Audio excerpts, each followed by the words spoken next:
So you own an RV. It'll be fun, they say. But did they tell you all the bad jobs that you have to do with it? Yeah, maintenance. Just like a car, there's certain things that have to be done. Well, we're gonna cover a few key items today. I'm Mikey B with Beckley's RVs. Come along with us in our great big parts store and let's talk about how to protect your investment.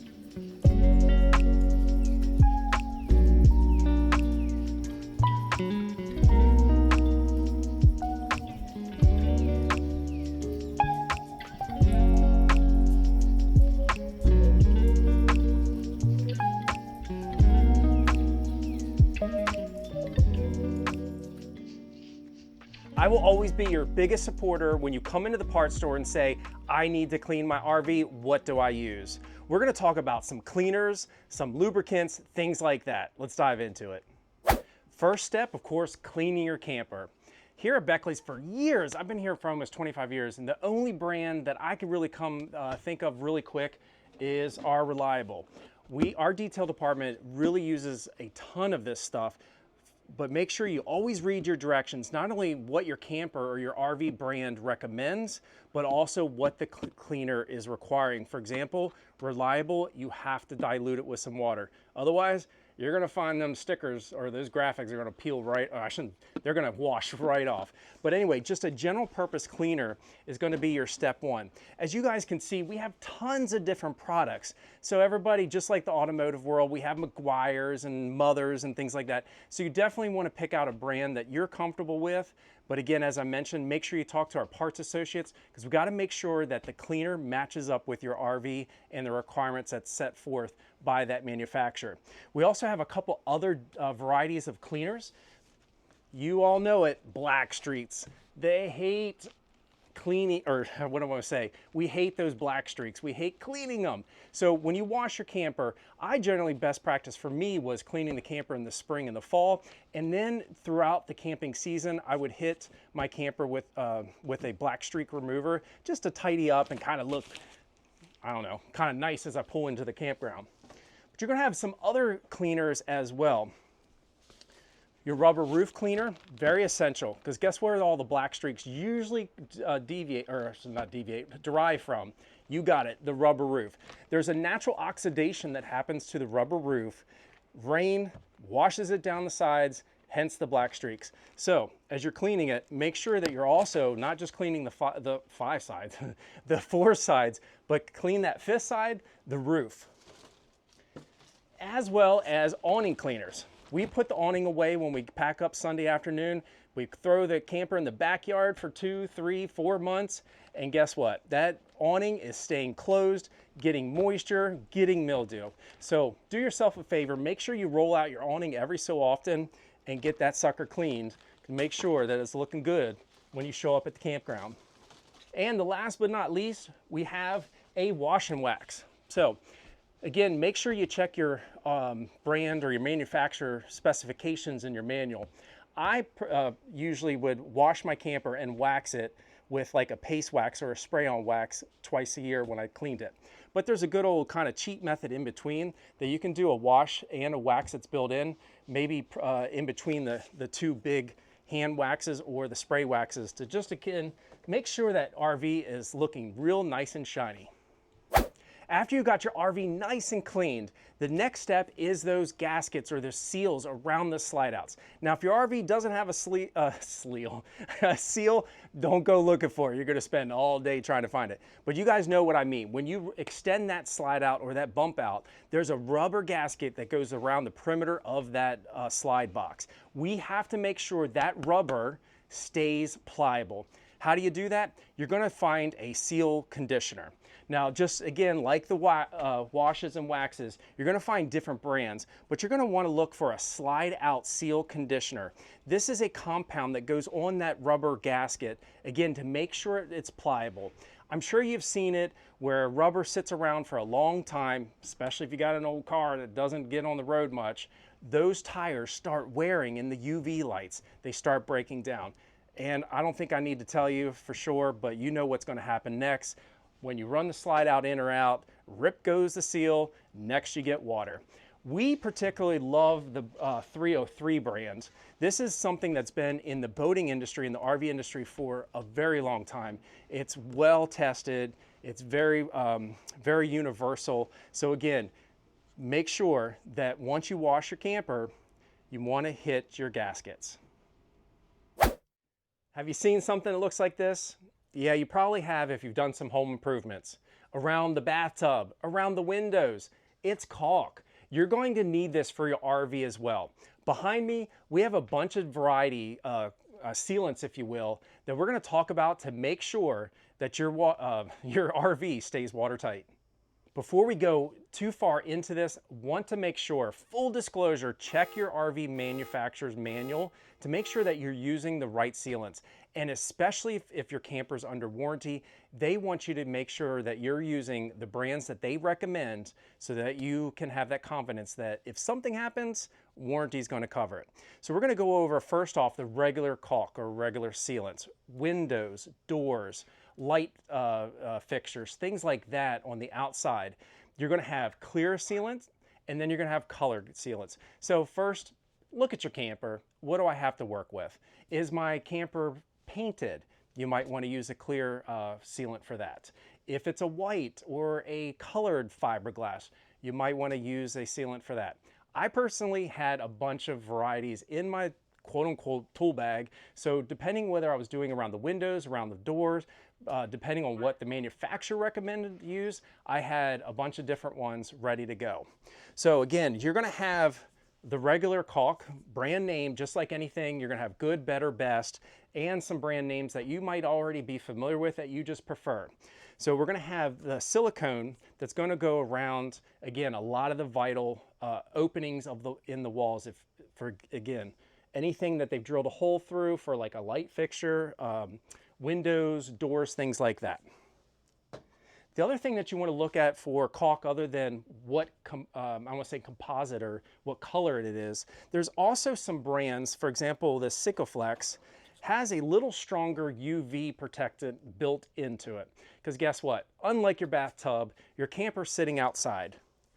So this brand that's pretty much residential is only seeing the light that comes on the fixture ahead. The problem with being outside, the UV rays break the sealant down. So good, better, best, you might want to consider how much does your camper get sun. I covered my camper a lot, as much as I could, so it didn't get as much sun. But spend a little extra money if it's going to get a lot, because that sealant won't break down as quickly over time. And more importantly, you're not going to have to spend a couple days going through and checking all the sealants.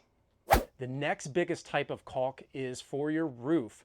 Definitely want to get a different type of caulk for the roof as opposed to the walls. Why? Because we want extra coverage. Where's all the water going or first hitting when it comes out of the clouds? It's hitting your roof. So you want a wider space or a wider area that's being protected. So what we're going to look for is something that says lap sealant or self-leveling. What you'll see the difference between, say, a standard caulk is when you squeeze it out of the tube, it's running a single bead.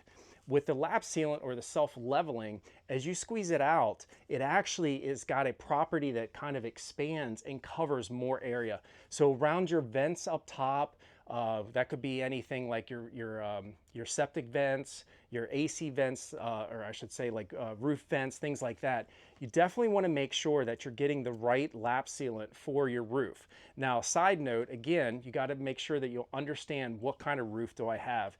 In the 25 years I've been doing this, I have seen at least 5 or 6 different types of roof. You have the good old rubber roof, then you have a PVC roof, then you have a composite of both of them, and heck, man, the list goes on and on. So again, like I said in the beginning, make sure, write this down, you check your RV manual to make sure that you understand what kind of brands that manufacturer is recommending on the RV that you own. What do you think is the most harsh outdoor element to your camper while it's sitting around? Rain probably comes to mind real quick, right? For me, it's the sun. Backyard, no trees, no cover. The sun is beating down on it 24/7. Sure, the rain is super important because if a camper gets wet, man, you got some problems. But guess what? The sun's beating down on the plastics, the sealants, the rubber gaskets, things like that, and breaking it down. So when it does rain, yeah, you got water. So one of the biggest things that I like to make sure that I do off season or maybe in between the trips is covering my camper as much as I can. As you can see, we have a lot of different covers. We're gonna go through what is important for you and your camper. So the UV rays are breaking down again, plastics, rubber, anything in between and then some. So what we're gonna do is we're gonna make sure some of those key elements are staying covered out of the sunlight. So a lot of campers nowadays, of course, come with a propane cover, plastic, whatever it may be that comes with your camper. But if you're in a pinch or maybe you've done some alterations and you need something different, you wanna make sure you cover the propane tanks. And it's not just for the tanks, but it's also think about what's coming to those tanks. Guess what? It's a rubber gas line. We get that, if that breaks down, you've got a leak. So make sure you cover your propane tanks. Then we're gonna go with AC covers. Yes, AC covers. Now, do yourself a favor before we go too far in this, make sure you take it off when you hit the summer trips, because that's not gonna be fun. But anyway, the shroud to the AC is plastic, and yep, just like I'm saying, you probably caught on, plastic's gonna break down. So you can cover your AC units in between trips. It just depends on how easily accessible it is, how nimble you are getting up on the roof.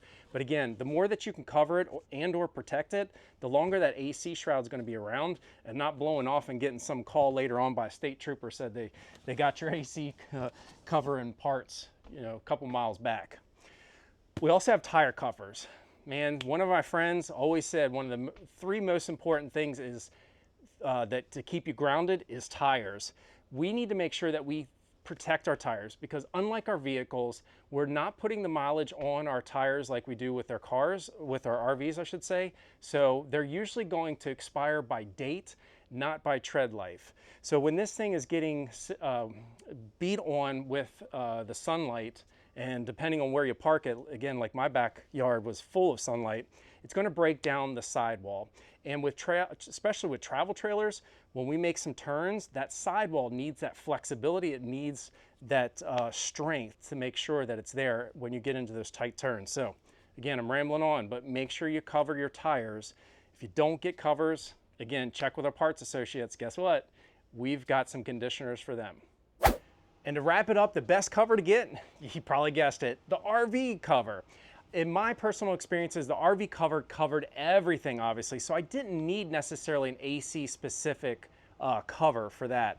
But what I did find is the tires. A lot of these covers pretty much will cover about, say, half to 2/3 of the tire. Depends on how much slack and how much extra you can get around the tire. So don't discount again, the tire covers. But before you come in and start ready to shop for an RV cover, make sure you've got your length, your width, what kind of RV it is, things like that. There's a lot of different variations of sizes, anywhere from pop-ups all the way to motorhomes. The other thing, as I mentioned with everything that we buy, you always have good, better, best. Our brand here that we sell, I've owned personally, great warranty, great UV protection.